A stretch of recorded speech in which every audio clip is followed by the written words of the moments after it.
Morning, Steve here in Chicago with the morning grain comment. Well, it's finally Friday. Everyone have a good, safe, long holiday weekend, and we'll be back trading Monday night. Full trade is Tuesday morning. As far as issues overnight, bean prices are a little bit lower, corn, wheat unchanged. We had a little bit lower trade yesterday with funds net sellers.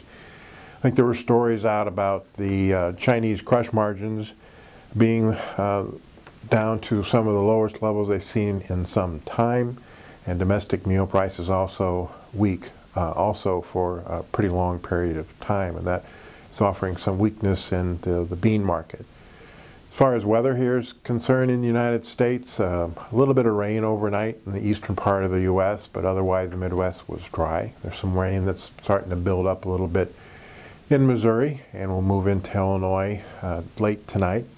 Next week, the forecast looks a little warmer.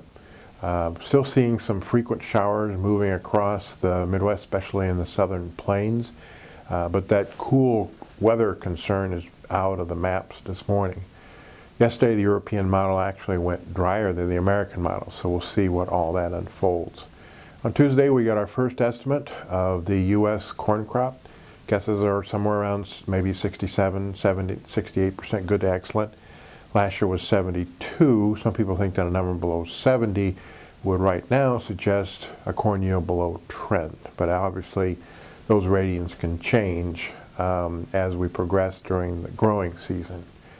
A couple of other issues. We'll be watching Brazil over the weekend, see if anything happens to the president down there and the impact it might have on currencies.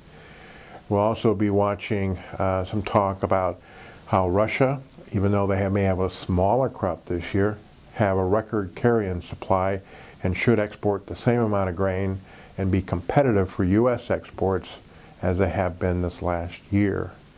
We also note that the International Grain Council increased world coarse grain consumption by as much as 7 million metric tons. Still have a lot of supply around, but they think that demand in the U.S. and maybe China in starch will increase global domestic demand in 2017 and 2018. And so we're back at levels that we consider as support in some of these trading ranges, and we'll see if next week when we walk in what kind of Midwest weather forecast there is and if that's going to take out support or maybe add a little bit weather premium. Right now the crops are good, and I would think that the path of least resistance, for now at least, is a little bit lower. As always, these are my thoughts and not those of ADM or ADM Investor Services.